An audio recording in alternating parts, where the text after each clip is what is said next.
Brandon Spivey here. Aaron Whitlow. And we are the Markout Movie Podcasters.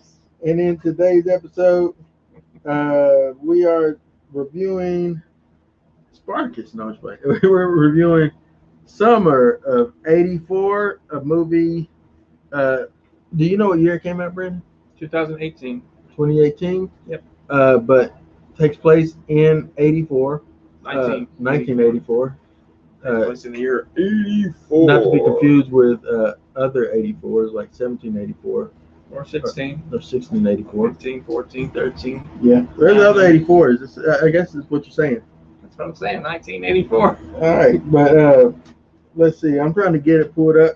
I always say that I'm ready, but I'm not really ready. So forgive me for my... What a way to begin the podcast. We're ready. Aaron's not. Yeah, I'm not. Summer of '84. Give me a moment. And then my dog is looking out the window. Nice job, Cole. Keep looking. So here we go. Summer of '84. Let me go to the what this movie's about. I can do it pretty much without this, but I'm going to look it up real quick. Anyway, after suspecting that their police officer neighbor is a serial killer, a group of teenage friends spend their summer spying on him and gathering evidence. But as they get closer to discovering, it's more to read. Good job, IMDb. As they get closer to discovering the truth, things get dangerous. This movie is starring, let's see, here you go. Graham Berkshire as Davy Armstrong, Judah Lewis as Tommy Eats Eden. Y'all might know him from Babysitter Killer and Babysitter Killer Queen. Yeah, that dude. Yeah, that guy. Then Caleb Emery is Dale Woody Woodworth. He's been in something else as well. I can't think of what it was. He's It wasn't appropriate. What were you about to say? Okay. You about to say something inappropriate about this kid. And then Corey Grutter Andrew is Curtis Faraday.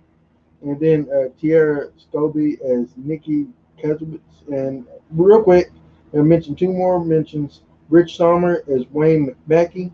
And then Jason Gray Stanford as Randall Armstrong. Now, Jason, I know him from Monk. He was in Monk for many years. I have that show. Never seen it. Yeah, you ought to watch it. Where's the numbers at, Brandon? Oh, the numbers. Let's get to the numbers. It's got a 6.7 out of 10 on IMDb. 5 out of 5 on Facebook. Kudos to Facebook participating. Yeah, way to be there, Facebook. 90% like it on Google. It's got a 72% Rotten Tomato score, so it's considered fresh. Certified fresh. Certified fresh. Not just considered. It is certified. Yep. And 67% like it on the audience meter. So. Which, that's not bad. It's not bad, but I'm ashamed of the audience. Audience should be. Maybe it's one of those things because the audience didn't see it as much as, the critics watched it. I loved it. But I watched it as a fan. We got my boy, Bilfer, the Hobbit. He's here. He's here. Thank you for joining, bro. All right. So, yeah, we're talking about Summer of '84. Gotta lean down. First of all, I don't like leaning. Don't be weird, Miyagi. Anyway. Focus. Yeah, focus, right? Best karate still inside you. Paint fence. I'm not painting no fence. Who I look like Huck Finn? Tom Sawyer? Anyway, ha, Joker. Anyway, let's get back to it. 1984, summer of '84. Yeah. Me and Brandon was talking before this. Like, I'm over the nostalgic '80s films. I love the '80s, but it's time to move into the '90s, right? Yeah, I feel it. That's how I feel. I feel like things are moving to the '90s. I did start watching Fear Street, 1994, Part 1. You know what? You actually said it reminded you of Scream, which is fitting. Yeah. Considering the '90s. Yeah, Scream was all that Scream. Scream was tail end of the '90s, right? 96. Towards the middle there. Yeah, Scream was great. Scream, see, that's the thing about it. And watching, and I'm not talking about '84 real quick. I'm talking about Scream. Fear Street. Yeah, you can't repeat it. Like, Scream was so ahead of the game. It was so meta. It was so great, man. The writing. Then you have Craven in it. Yeah, You know, impresses. yeah, and it just was such a monumental film that ushered in a plethora of copycats.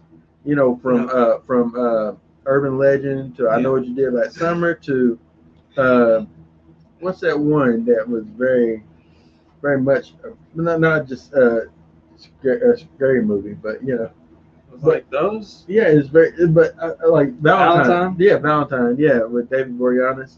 Oh, I always go. That's Denise Richards, man. I mean, that's Yeah, she's in there too. she is. But but yeah, it's I forget those who else, movies like Scream, not Scream, but yeah, Scream ushered in those type of films, just like I would say Saw maybe ushered in the torture porn era. Maybe Hostel maybe is more credited to that, but I don't consider the first Saw torture porn. it's not. It's not. But I think that, of course, I think after that they kind of took on like that type of James left. Yeah, he just left. But James the first one, no, left. really wasn't. But I think, well, maybe I'll say Hostel. Hostel definitely was. That's You know, just like I would say, we mentioned TCM ushered in that hillbilly horror segment that happened. You know, I like to say redneck, but you know, yeah, let's go hillbilly. Hillbilly horror. Why you gotta be weird about it though? All right, but because that's who I am, and I'm weird. Yes, you are. I never denied this. But anyway, I embrace it. Yes, you embrace something. But anyway, I embrace it all, buddy. But my point is this: with Fear Street, real quick, with Fear Street, I felt, and I'm still watching it, so I haven't gave a definitive conclusion on this, but I feel like it's very much it trying even the beginning reminds me of a Scream type of beginning, and for what it's worth, man, you know, I've seen that. We've seen those type of films, and Scream in itself became a parody of itself later on. What he's saying is, which I know you don't really have much knowledge of Fear Street. No, I didn't know. But what he's really saying is he's waiting for Fear Street to show up.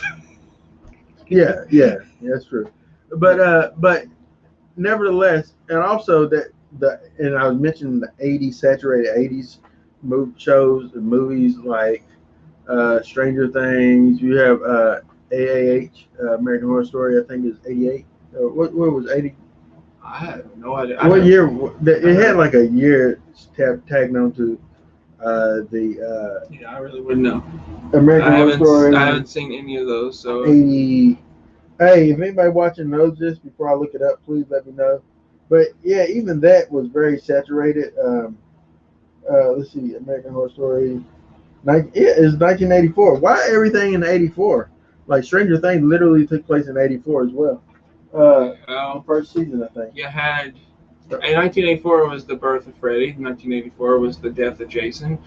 Real quick? Did it take place in '84 as well?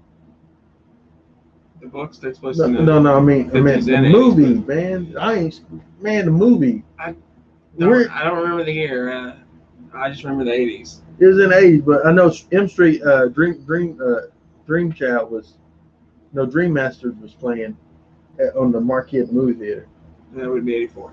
Huh? That'd be like '88, '89. Okay, I knew it took place in the '80s. Late '80s. Yeah, late '80s, but still, even that, I thought that like Scream, but not Scream. I think it did a great job with not like oversaturating the '80s. It felt like it was really taking place in the '80s, and that's my thing about Summer of '84, and also House of the Devil. If you ever was to watch that, those movies feel like they're actually you're like opening up a window. I said.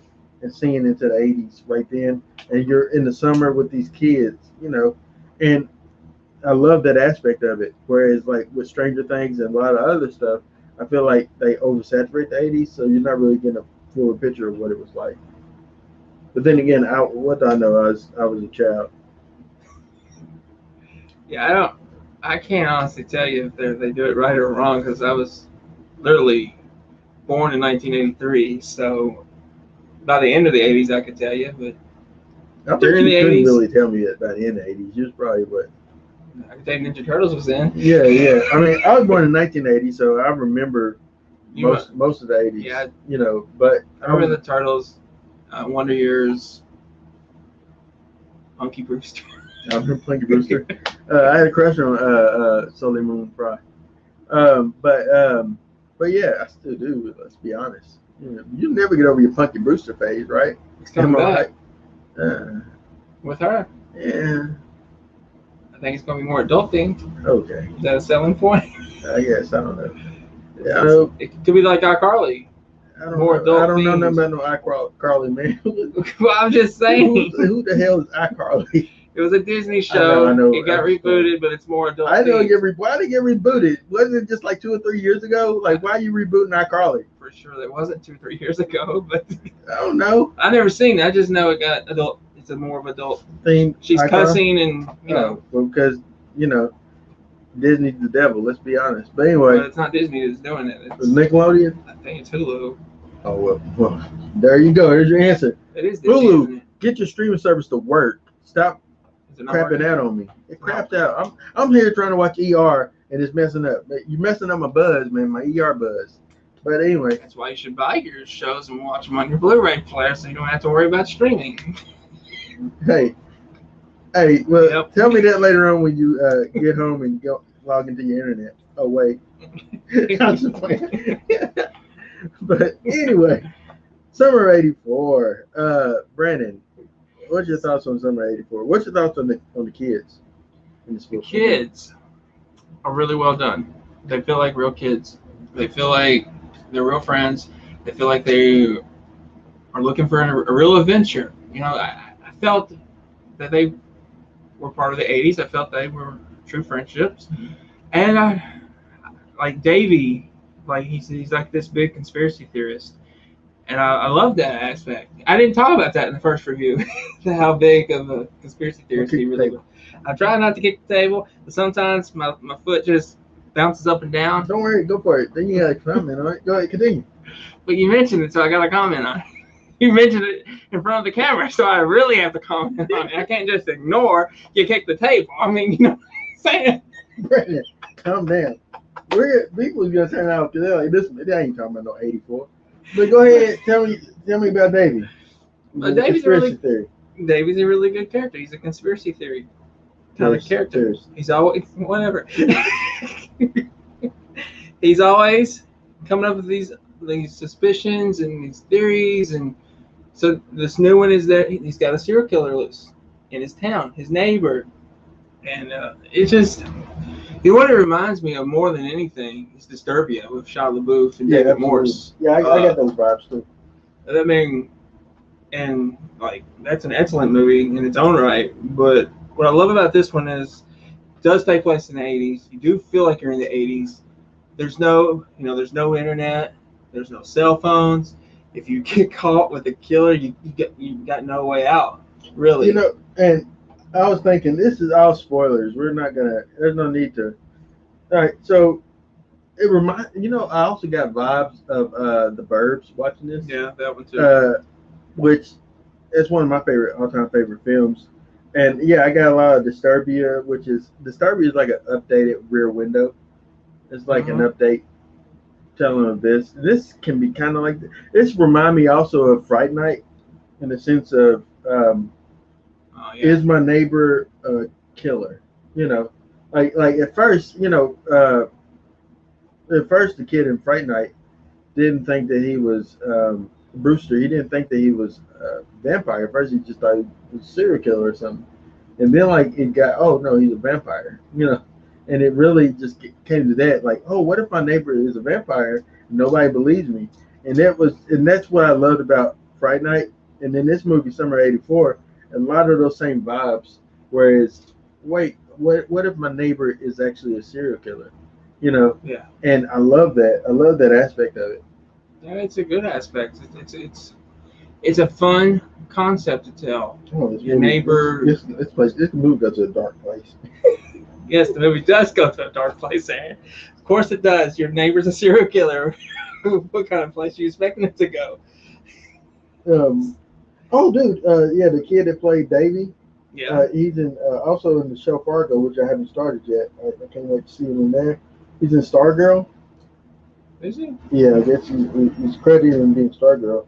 Good Doctor, and a couple other things. Well, he'll be older, He's in so Supergirl. he may be one of the kids that dies. He's in Stargirl. Psych. But anyway, but yeah, no, I think that Davey reminded me. You know what? He had that charisma that reminded me of a young Corey Haim. Really, like he had that type of feel. Oh, you should have knocked my stuff down, are you, buddy? But anyway, he had that feel that he reminded me of Corey Haim or somebody like that. Like, and I can see him and his eats. I can see them being like a Corey's almost like, you know. Yeah, the guy that from Babysitter's Club. Yeah. Babysitter's Killer. Yeah. Yeah. He reminded me of Corey Feldman. He really did. Like his putting me in those vibes. Man, I love how the characters in this movie eat. Like each, he has. Everybody has a backstory. Yeah. Woody, mom is an alcoholic who's very depressed and very down because I guess her dad, her husband, her boyfriend or whatever left her, and she just is working hard. She's just miserable, and you know, he pretty much is taking care of his mom, but he also has the hot mom, so his friends kind of rib him about that, you know, which is not funny to him, but you know, but that's what friends do. Like literally, it's felt like real kids. You know what I'm saying? That do real, like we would rib each other about their, you know, your sister or your mom or whatever, you know, because that's just what friends did. You know? Yeah, I remember ribbing Nick about his mom. Oh, I don't know who Nick is, but yeah, he used to be my next door neighbor. Hello, Nick's mom. How you doing, lady?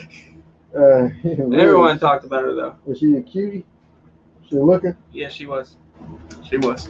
But Eats, who's also in Babysitter Killer, as Cole, he's also in the Christmas Chronicles movies. Yeah, he is. And I haven't seen the sequel. He's in I See You, which that movie. I See You. Which I See You? This one, I bet you, with the frog people. I bet. Frog people. No, yeah. This movie. He's in this movie. I haven't seen I See You. It's terrible. I have seen Stallone's I See You. Oh. But I was like, yeah, he's too young to be in that. But no, he's in Point Break. The remake? Young Utah, yeah. Oh God, is he? Yes. God, he was awful in that. But anyway, my apologies, but he was. But Eats, he has he has a broken home. Like his father and mom fight each other. Like you can tell that you don't see the inside of his house, but you can tell that that something is happening in his house. Then the girl, her parents is divorcing. You know, the only one that I would say she was really good in the movie too. Yeah, Faraday probably had the most normal family. Macaulay Culkin look alike. Yeah. That's what I think every time I see this movie. And he had those 80s like bottle coke looking glasses. Like he totally looked like. Bravo to the costume design and the set design, man. Who really pulled it off in this film. Yeah, I mean, you gotta say that. I mean, yeah, I think the cast. I agree with you. You said they remind you of the Coreys. You had another one that looks like the younger version of Macaulay Culkin, and I would say even the bigger dude was probably supposed to play that chunk-like character. Faraday was in Supernaturals, by the way. He was Elliot. Supernaturals in like 2 episodes in 2017. Okay, there's like over 300 episodes there. Yeah, 2019. I'm sorry. Don't Go in the Woods in Lebanon, which I don't. I remember Don't Go in the Woods. I don't remember this guy, but I don't remember him. Yeah, but I remember Don't Go in the Woods. I really just remember the title. It's like, yeah, it's like an 80s classic horror title. So like, kudos to Supernatural doing that. Kudos to Supernatural. Period. That show's deeply missed. But yeah.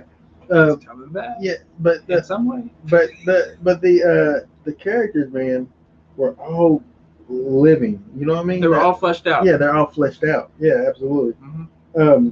Even the serial killer. Oh, Wayne Mackey. I know you want to talk about him. Yes. Oh, he was so creepy. That's what I want to talk about. Okay. Go for it. When you first meet him, first viewing. When I first saw it, yeah. Yeah. When you first meet him, did you get vibes that he was a serial killer? No, I didn't. I Me didn't. But then also, I started thinking of. I grew up in the '80s, and my parents would always tell me, well, my mom mainly would tell me to watch out for vans with no windows and stuff, because we really was like paranoid. My sister almost got kidnapped once by like dudes in a van. It was creepy.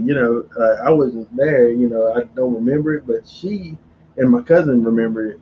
But yeah, I remember in the '80s was always paranoid about like the '80s was abductions and stuff. Terrifying time, actually. I remember I lived next door to a kid that his stepfather murdered his mom. There was this.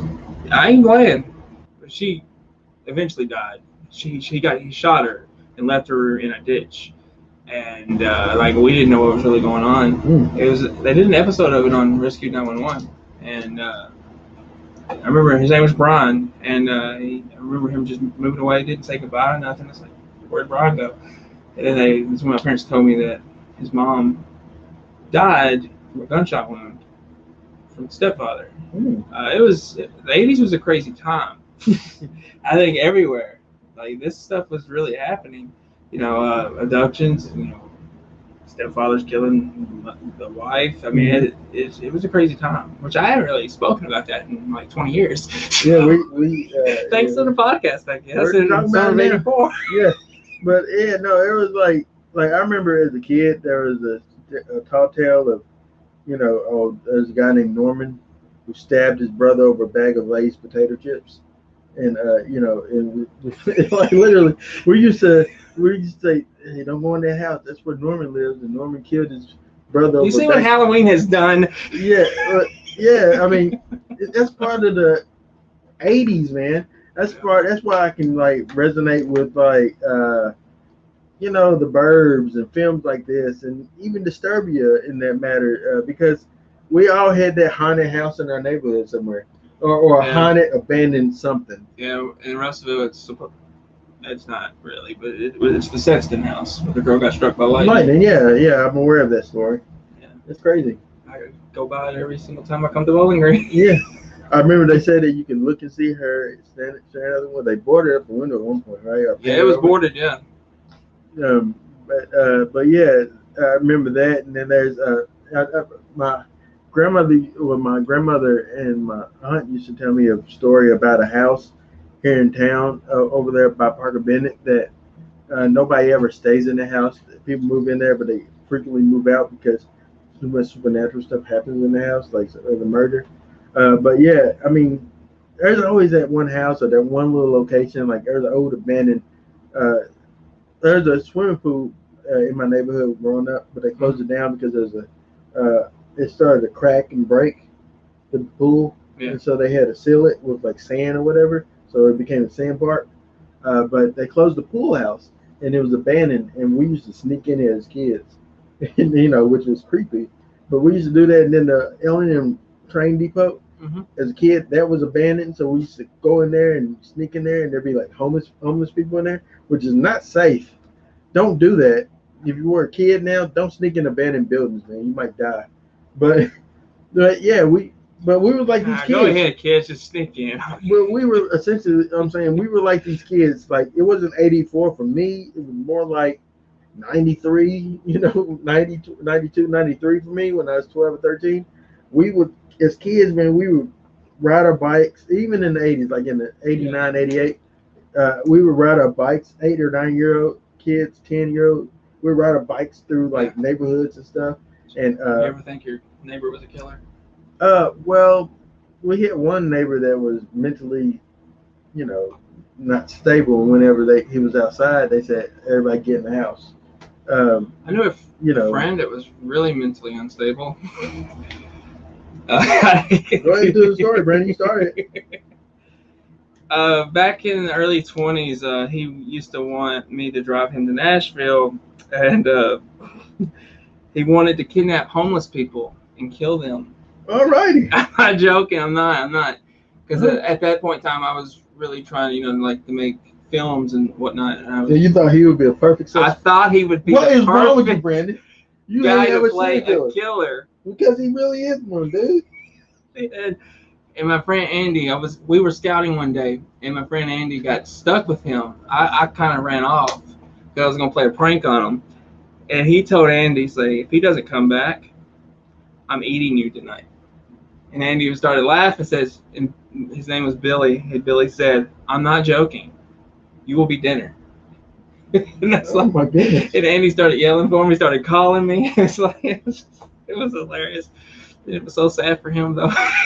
Oh. He literally would have been killed. No joke. It's no joke. It's crazy. You know how trusting you are with, and we're gonna get back to number 84, but it ties into it. How trusting you are with people that you hardly know back in the day. Like I remember in the 2000s, I rode down to Nashville with a buddy of mine, and like just on the whim, he was like, "Hey man, let's go to Nashville." I'm like, really? Like, yeah, let's go to Nashville. I got in his vehicle, didn't tell nobody where I was going. Just drove to Nashville with this guy that I worked with at the theater, man, and just walking the streets of Nashville and going into like adult bookstores because we're teens, well, we're young adults, and that's what. Well, this episode's X-rated, isn't it? Yeah, it's the truth. I'm not gonna lie to you. I'm not gonna have a filter and tell you, but yeah.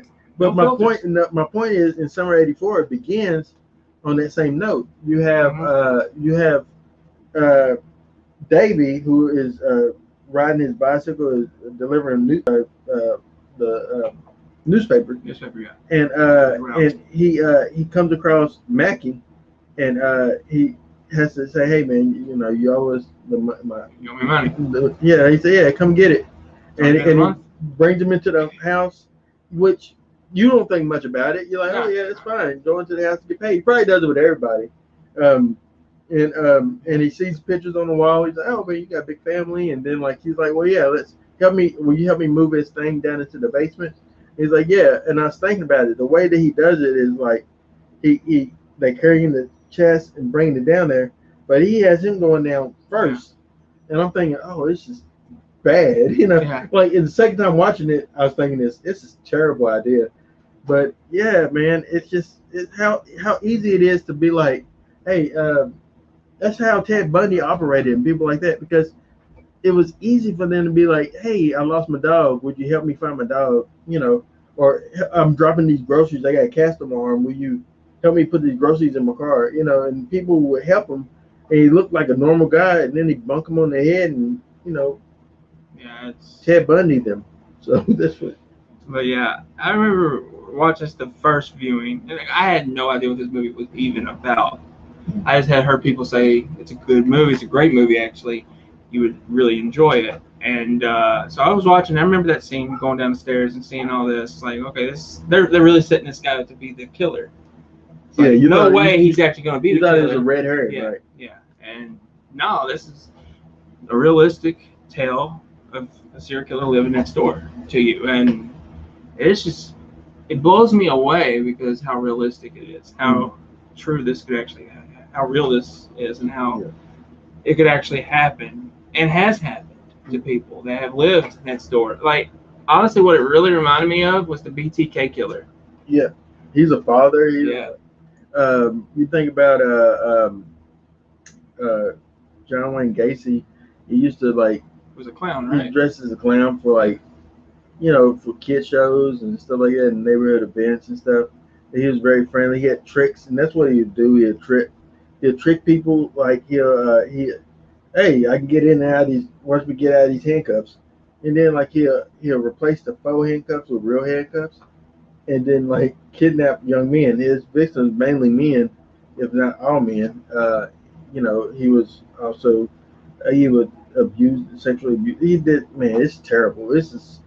But this is what this movie's about. This guy and you don't really know, and this movie never stops to say, well, why is he doing it? Because the why is not really important.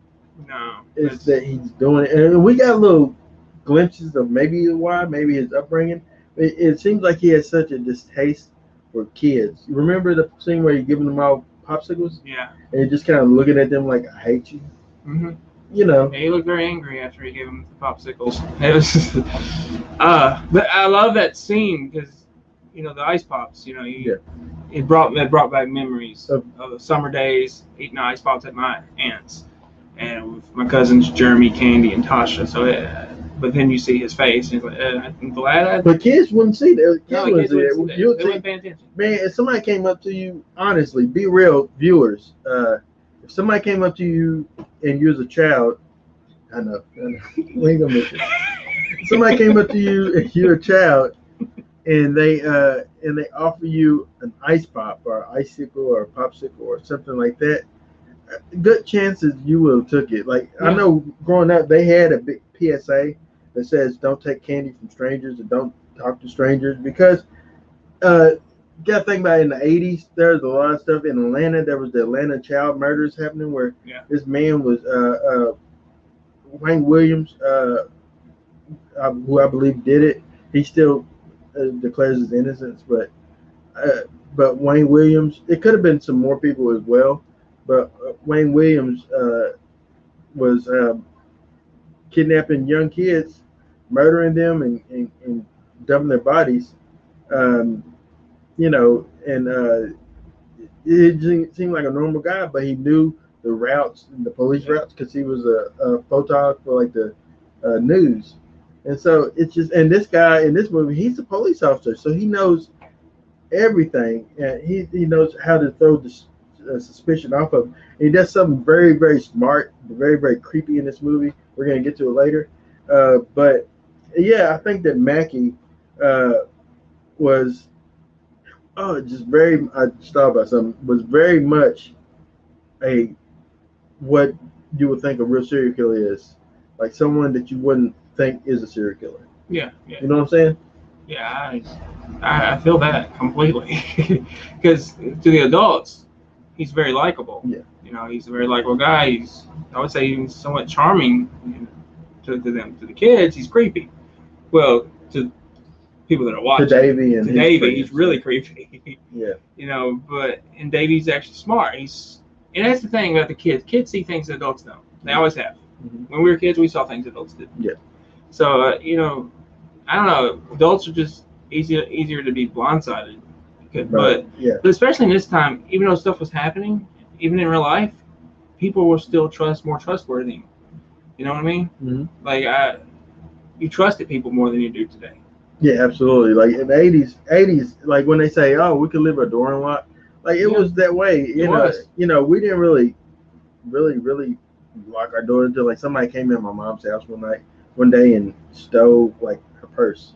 We was like, yeah, we're gonna start locking the doors, because the audacity of someone to just do that. But it's just, man, the 80s you were a lot more trusting, especially of people like a neighbor you see every day. You never think that neighbor, and plus he's a police officer. There's so many things about him that screams safety and he won't hurt me.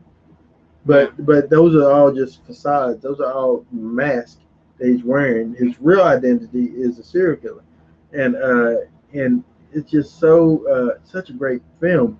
And the parents were so naive in this film, but like you said, that's how parents will truly react. Yeah, I mean, you wouldn't believe your next door neighbor cop, and I used to live by a cop, next door neighbor. You had a lot of crazy next door neighbors, didn't you?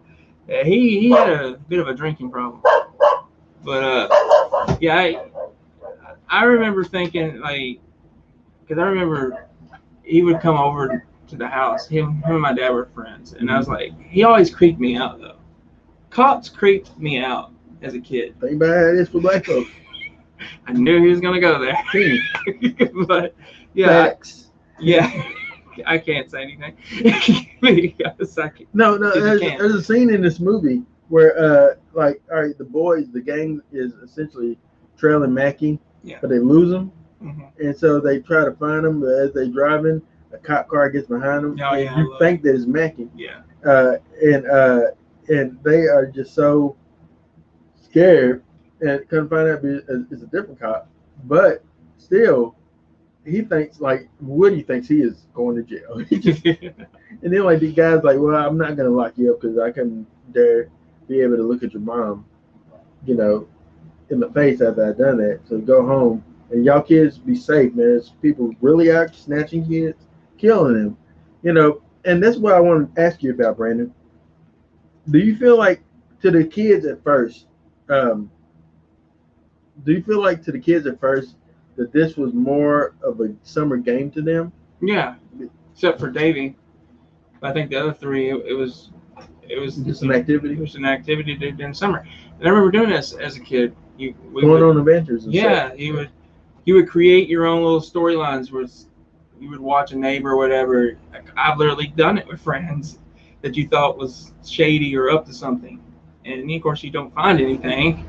But this is the case where you do. But yeah, I agree. I don't agree. I mean, I'm assuming you agree with me that it was a game to them, like Yeah. manhunt. They were playing manhunt. It was Yeah, and honestly, I think that they didn't like. I love how in this movie the kids think as kids still, even though they, let's say Davy is thinking still a higher form of thinking, but still he's still thinking in a kid's mentality because he thinks, oh well, we just blaming on raccoons. The garbage can't be enough though. We're blaming on raccoons. Oh, in the digging in the yard, we're blaming on raccoons. Just anything. He didn't find. He didn't really think that there was a real. Uh, he didn't think that there was a real consequence behind anything until he really seen the consequences of his action at the end of the movie. That's when he really saw the consequences of his action. And the movie has such a great ending. We ain't even gonna touch that yet, but yeah, I agree with you though. I think that they were just playing the game until that game started playing them. it plays them really hard in the end. Well, with one character at least. We'll get to it, but yeah, and they wanted to stop. The friends when it got real. The Corey Feldman character wanted to stop, and the Macaulay Culkin character wanted to stop. Even Woody was like, "Come on, man, this is a fun anymore." Yeah, you're talking crazy. We can get in serious trouble. He is a cop. Yeah, when you go into breaking and entering, and they went to the neighbor's house. That part reminded me of the Burbs when they went to that one neighbor's house because they thought that the Klopexes killed him. Because they found his toupee and Queenie, his dog or whatever. So yeah, it's such. Now I'm thinking about Burbs. I'm gonna get back, but this movie is par with that because it the authenticity behind it, and I felt like the kids were just playing a game until the stakes got raised. But then like Davey, he's like, I can't stop. We gotta, it's up to us. He couldn't stop. And this is the movie that's like we've seen movies like this before with kids, like Stranger Things or what other kids. Well, it's up to us to stop this. What if what you're trying to stop stops you? And it's real life. It's not real life to think, well, yeah, a bunch of kids are gonna truly stop a serial killer. Yeah. It's not. This is where it's not so much like the Goonies or even Stranger Things or the Monster Squad. Yeah. I always say Mod Squad when I'm thinking of Monster Squad. I don't know why, but yeah. Or Night of the Creeps. Any of those films that deal with kids having to stop whatever the enemy is. This is where it's different because it's not going to end the way they think it's going to end. And it really wouldn't end the way you think it's going to end. Kids are not going to take down a serial killer. Yep. I don't care. So they do a bunch of things where they first find out the guy's schedule. He does this on Monday. He runs every night. Yeah. He does, and then they try to just monitor him for first, try to get evidence that way. Then eventually they escalate to checking his trash. Then from there to going into his back of his house to a shed to eventually inside his house. and there's a point where he sees him watching him. Yeah. It reminds me a lot of Fright Night as well when he's about to bite the girl, and he looks and he sees Charlie, yeah, Brewster, looking at him, and he stops and he looks at him and he takes his hand and he closes the curtain like this.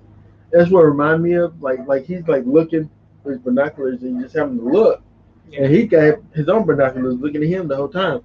I was like, oh, that's so creepy. Yeah, it is. That's so creepy. I mean, that's when you know you've been caught. You're in trouble. There's no. You're not getting. You know, you're just not. You're getting away with it. You're not. You should stop. You should stop. It's time to stop.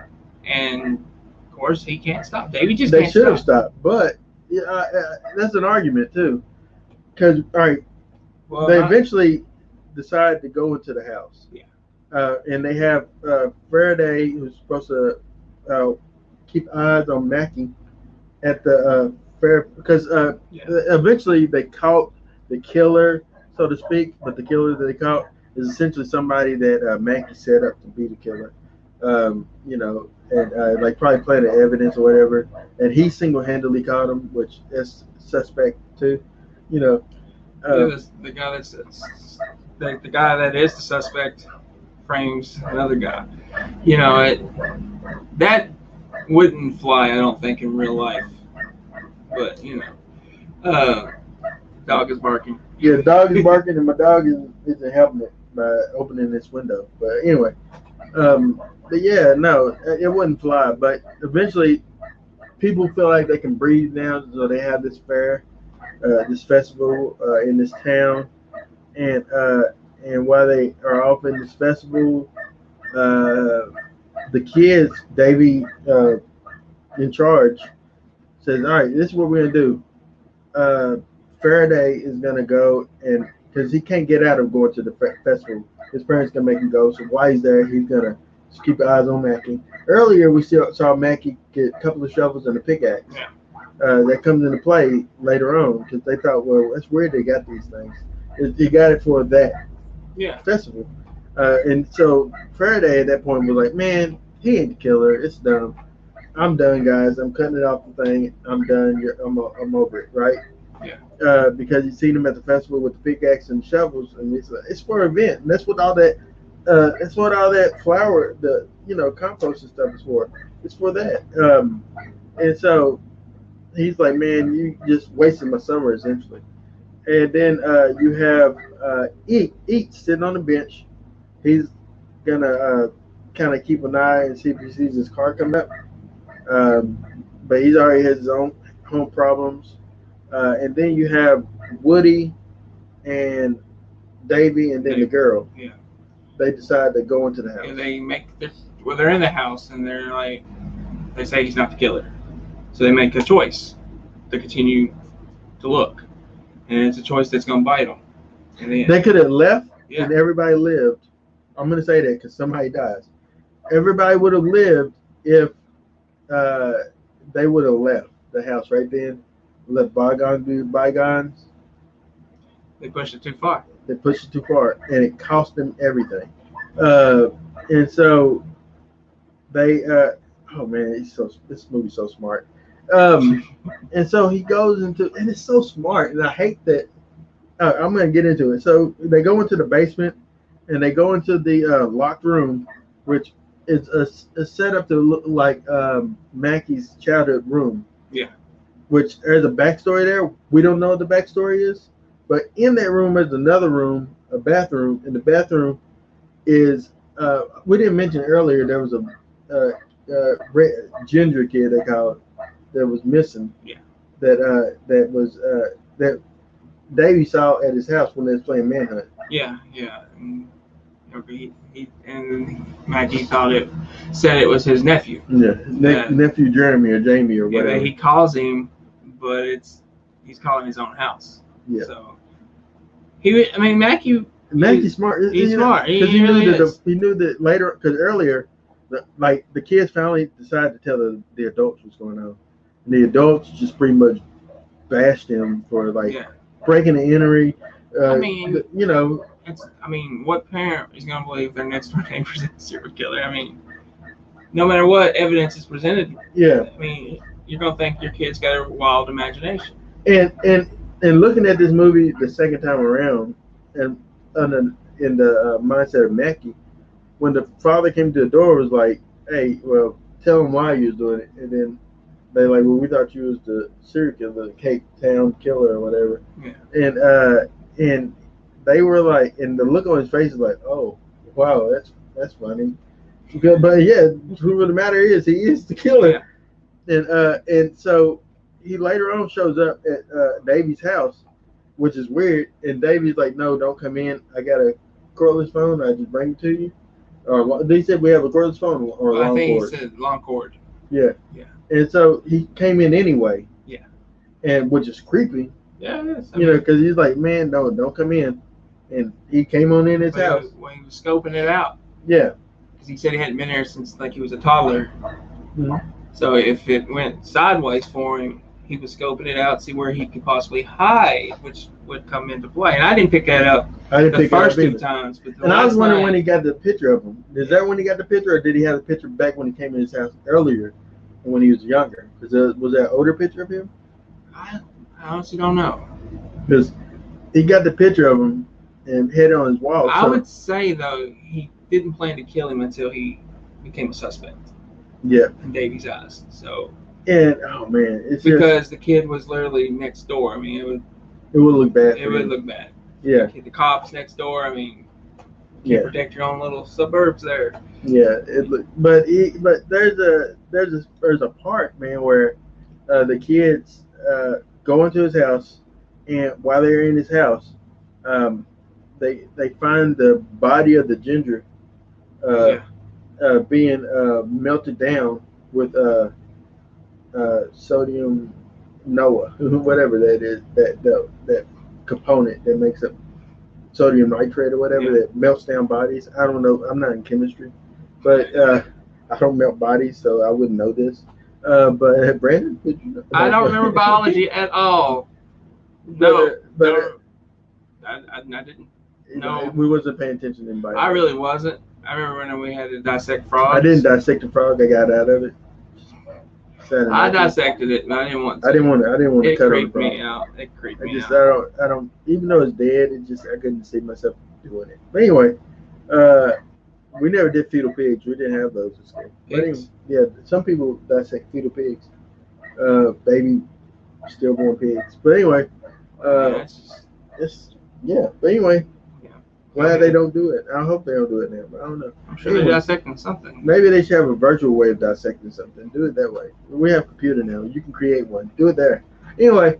It's not the real experience, though. Yeah, we're okay. We're okay with that. But anyway, we go into the house, and in the house, they find this body, and then, like, they find this boy. We seen a boy earlier that gets abducted, you know. And essentially, he's keeping him there. To eventually kill him next. Yeah, But he's taking his time with it, though. Yeah, like he's a slow, methodical. It made me wonder if he did this with everyone, slowly killed them. And but we have so many revelations. So he sees them. Then, like when they get the kid out the house. But as he stops, he looks at the picture on the walls and realizes the same pictures that we saw at the very beginning of the movie that the camera showed, it was actually his victims all along. Mm-hmm. So the evidence was on the wall. We saw the evidence right in front of us, but we just didn't know what we were seeing. No, it's not clear. Oh, it's brilliant. What do you think about that, man? It is. It's like they were his little trophies. And they were like in plain sight. Hey, we got Ace. Hey, just got here. Had some errands to run. That's cool. We appreciate you being here. But yeah, man, so they get there and it's got trophies. Yeah. It's like all serial killers. I can't say all, but for what I've seen, what I understand, most of them keep and collect trophies from their victims, whether it's rings, even in Dexter. His is. Don't spoil it. I ain't gonna say it. But other people have trophies. I just picked up season 6 of Dexter. Almost complete. other people have trophies, and they, most serial killers have trophies, Yeah. things, knickknacks that they keep, and they so they And can it's- relive the moment. Yeah, I don't, mentally, I don't know. I just don't get it, but I'm not a serial killer, so. Aaron? I'm not a serial killer either, but I know that they love to keep the trophies. Yeah, they love keeping trophies. To remember and relive that moment until that moment. It's like it's a fix that holds them over. It's it's you like, watch Manhunt on Netflix. I have seen The Fall. I haven't That's seen that. about a serial killer I think in London. Oh, I haven't seen that. But Manhunt was so good. It's how the FBI started the FBI profiling by talking to real life serial killers. They talked to the guy who murdered his mother, cut off her female parts and stuff, and rode around.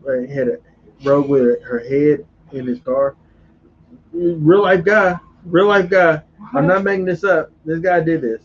They also talked to. I think they talked to John Wayne Gacy. Good God. They spoke to Bundy. Not Bundy. That is. Oh, maybe they got the Bundy. I don't know. I've seen some footage of Bundy where he actually talked. And they talked to Charles Manson. They talked to David Berkowitz, who is the son of Sam. Why do I know a lot about serial killers? I don't know. That's creepy. But Manson would probably be the one that less scared me the most because he actually didn't do anything. I tell you, he just manipulated the minds of his followers. Yeah. But it's crazy. Summer of '84 was surprisingly better than I thought it was going to be. Absolutely. And that's what Brandon was saying earlier, Ace. He actually felt the same way. There was. But I had no idea what I was getting into either. Yeah. So. But but they keep trophies. So this guy, Mackey, keeps his trophies in plain sight in his house. So if anyone was to ever come in his house in his living room, they would see. It's just bold. It's very bold. But it's a trope of serial killers that they hide in plain sight and keep trophies in plain sight. I mean, it's just they are people you would never suspect. Stephen King, not Stephen King, but Alfred Hitchcock had a movie called Rope, and James Stewart. Yeah, that movie is it's about. I want to. It's in the spoiler. This is what the movie is about. Don't spoil it for me. It's about some guys that killed somebody, and throw a dinner party with the evidence right there in the dinner party in front of everybody. And the rope that they used to kill him is actually on the table at the dinner party. Plus, so it's kind of like plus the body I think is hidden in the chest. It's kind of like that episode of Hannibal. When I never seen it. Brandon, you almost did it, Brandon.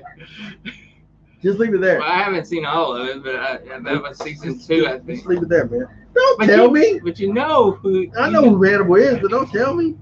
Anyway. I want to so bad. I know you do. Don't fight the spoiler nature of you. But anyway, I love that, man. And then they took the stepdad's video camera and they shot everything. So now they have definitive footage that this guy is the serial killer. I thought they were gonna be like, get back to the house and Mackie got rid of the evidence and there's no trace of that they were ever there. But no, they're on a manhunt for Mackie. But guess where Mackie's at, Brandon? He's up in the attic, and I love the whole time. The whole time. The whole time. He was waiting for them to go to sleep. That's so creepy. That's so creepy. Yes. The whole time, this man is in their attic, and it's so smart. It is. Nobody would think to look there. You know what? You know what Mackie's been doing? He's been watching that Gary Busey movie, Killer in the Attic, I think it's called, or Hider in the Attic. I ain't never seen it. He's been watching. That's where Busey hid. Black Christmas, the original, because the guy did it after. Hider in it, because it's Busey. I'd rather go Black Christmas because it's Black Christmas. But you get Gary Busey playing a psycho killer. Well, he's already psycho in everything he's in. But, facts. But he's misunderstood in this movie. He's misunderstood in real life. Facts. I love BZ. He's probably like Jake too by default. But Eh, anyway, he looks like his dad, but that's about it. he don't have his persona. He was in the Frighteners. You know, he was okay. Yeah, he was all right. He was okay. But I was there for Michael J. Fox. Anyway, We all there for Michael. we're there for Michael. But anyway, And Christopher Lloyd in that. Christopher Lloyd. Yeah, I think he's in that movie too. But Plays the villain, right? I can't remember. I ain't seen that song. Maybe it's not. Was it Christopher Lloyd? No. Maybe it's not. Maybe it's not. Was it Christopher Lloyd? I think he Probably does not. pop up in there. Does he? I think I haven't seen it. I need to see it again now. It's been years, man. But anyway, but no, he's hiding in the attic and he abducts. And I don't know how. That's my only thing. I don't know how he abducted both of these kids, especially Woody's big butt. Could have like drugged the parents though. Yeah. I don't know. I It mean, might have knocked him out too. It never explains that, but he essentially he kidnaps these. Like it shows the shots of the parents in the bed sleep, right? Yeah. And then the camera pans over.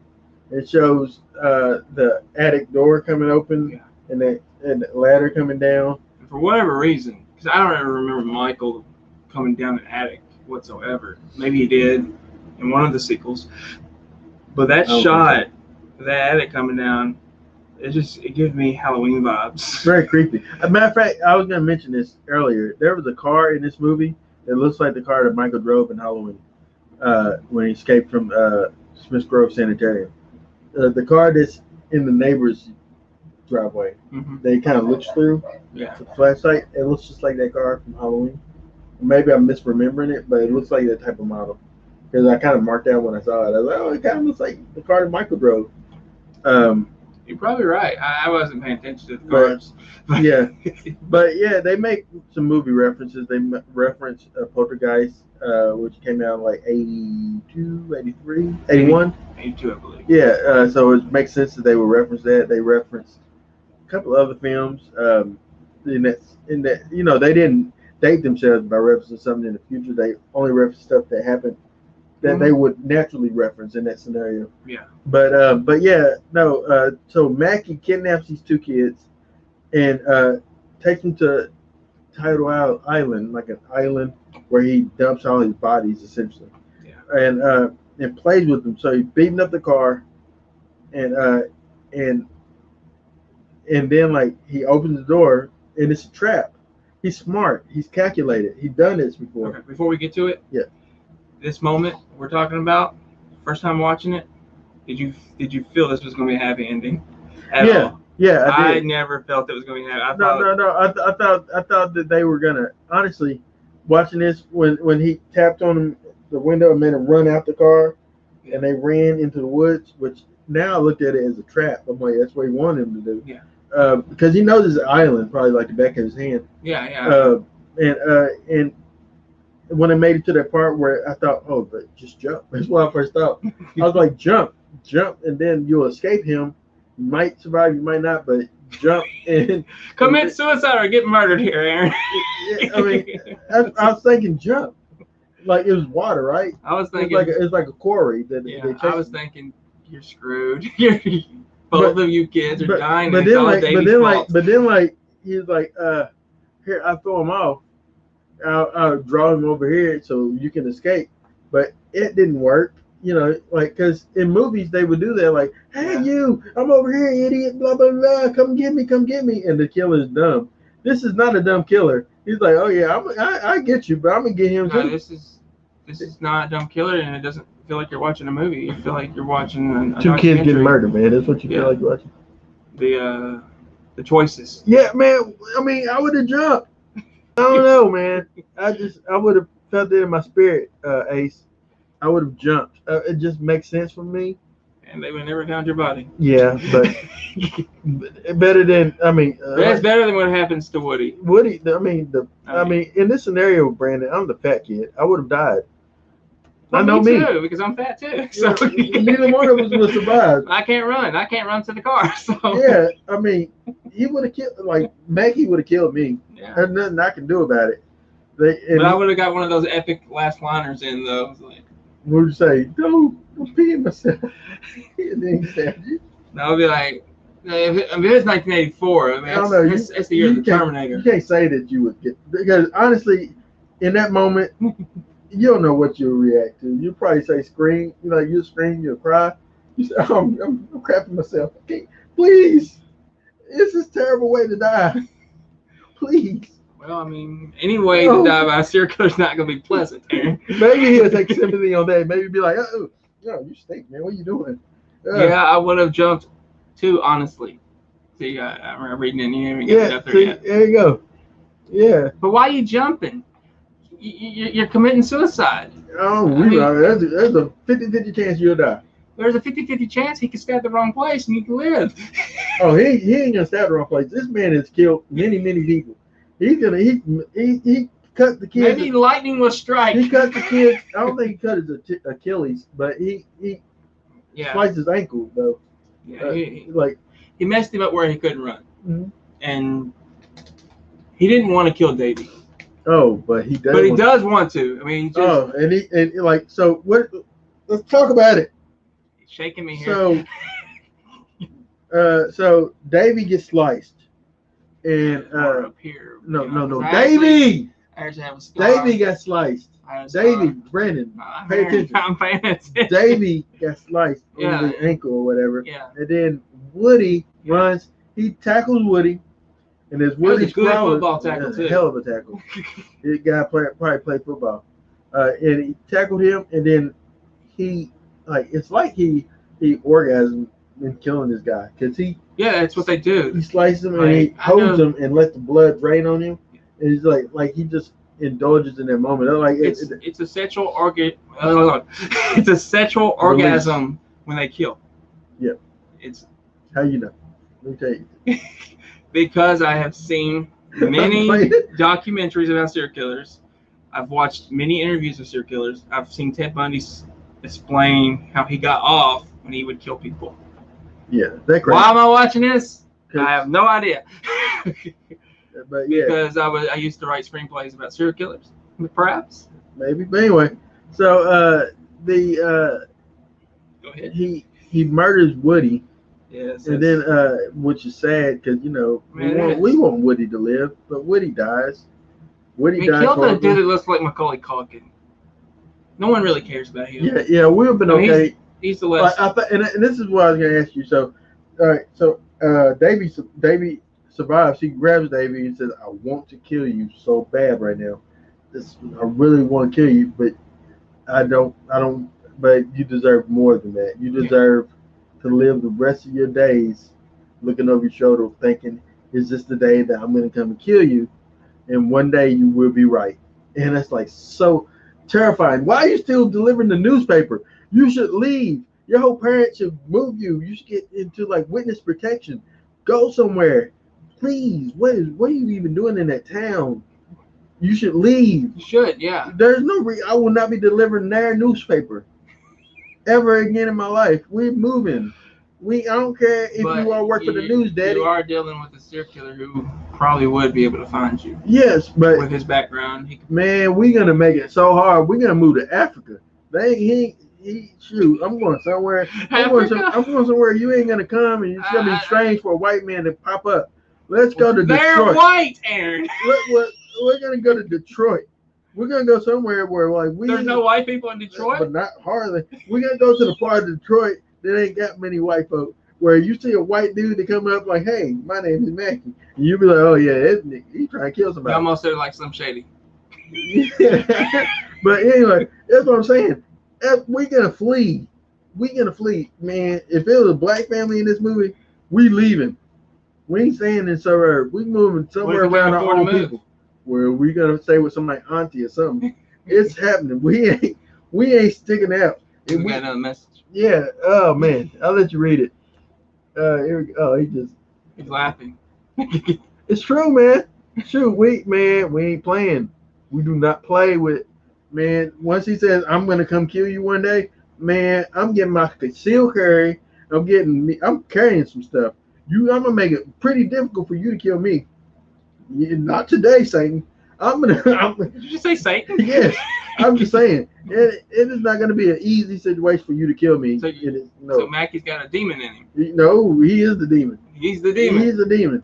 We went full supernatural now. No, I ain't think he's going to the supernatural, but this man has a spirit about him that is evil. He loves to kill. And multiple people, they were multiple muddy bodies over at that island. People He's done it a lot. Realistic people that do this, something is that they're not human. Yeah. In nature, I mean, they're not. They don't have any humanistic ability. I mean, you know what I mean? Qualities. Yeah. They're gone. Their soul is gone. Yeah, and even their like Ted Bundy's charm and stuff was only superficial. Yeah. It's only superficial. Like deep down is think about which one ate people? Dahmer. Jeffrey Dahmer. Yeah. He was like someone's son, and literally they're all somebody's son. Yeah, but like Jeffrey Dahmer, now we look at him like, oh, yeah, he's a serial killer. But if I seen him out in the street, I wouldn't think that. I'm like, well, I don't know. I might have.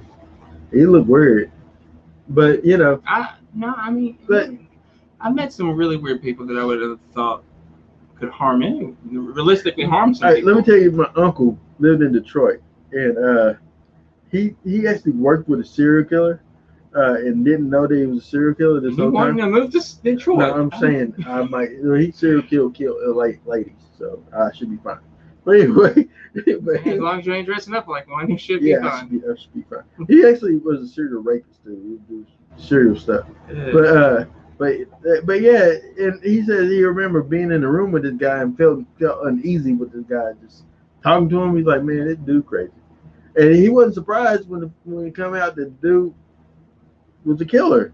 He's like, I am not surprised, because they worked at like a water treatment plant, and that's like he had dumped the bodies like somewhere, like it's just creepy. Also, don't drink the water there, clearly. But anyway, but yeah, let's go ahead and conclude this. We done went over an hour. All right, so it ends with him riding his bike, delivering his newspapers. The girlfriend, the girl he likes, is moving away. His two friends aren't even talking to him. It seems like. Nah. Seems like they just are done with him. I mean, yeah. Did you get that vibe? I definitely got that vibe. Yeah. I mean, I can't blame him. I mean, it's his fault that Woody's dead. I mean, and that's what ultimately this whole movie boils down to: is your fault, Davey. Everything happens because of Davey. Now, yes, this one kid survived because of Davey, but your friend died because of you. That's heavy. That's some heavy stuff. It all started off as fun and games, and it ended with someone losing their life. Yes. Yes. Sarah Mom with I forget her name, but yes. Yeah, I forget her name. I know. But I'm looking at her face right now. I have it in my brain. Blonde hair, crinkled up little nose. But yeah, she. The kid from Child's Play 3's in it. Yeah. He's also in Lewis and Clark. Plays Jimmy. What's name's in there? Rosie O'Donnell? No, Rosie. No, what's her name? Ricky Lake. Ricky Lake's in it. Ricky Lake is the daughter. I was thinking she was. Yeah. I can't think of her name.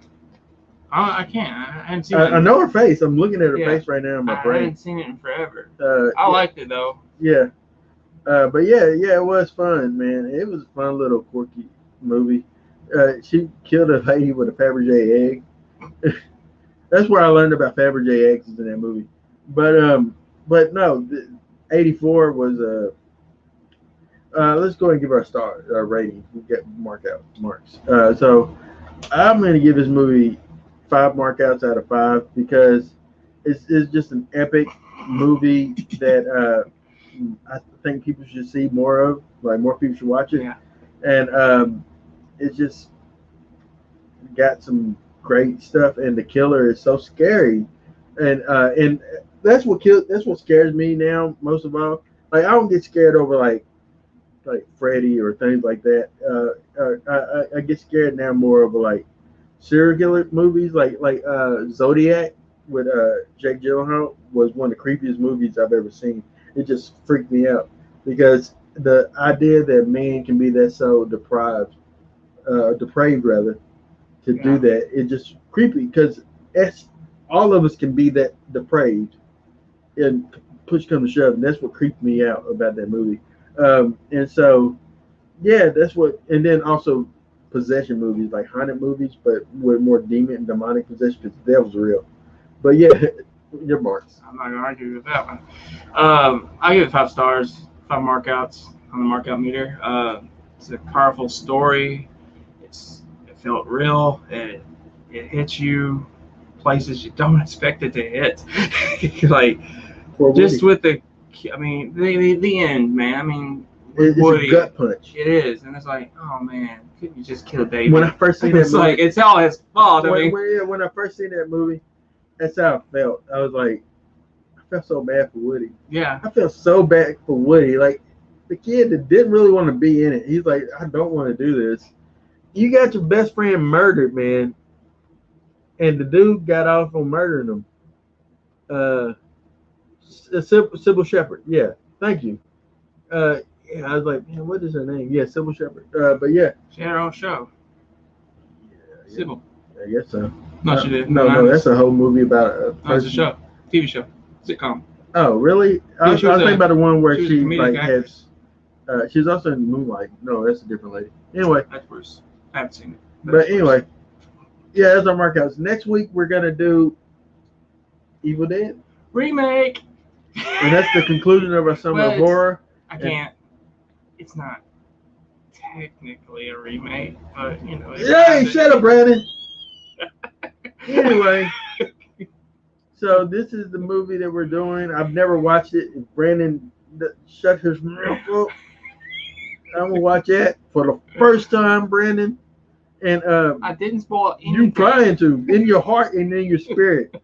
But anyway, that's what we're watching. Then we're gonna conclude that. Then we're gonna do one summer standalone film and then Stand By Me, and then from there we're going into Shark Week with Deep Blue Sea. And then are we gonna pick up Halloween at that point? Oh, we got a couple. Maybe. We'll be soon getting into our Halloween series. But Aaron Whitlow, Brandon Spivey, and we thank you for marking out with us here on the Markout Movie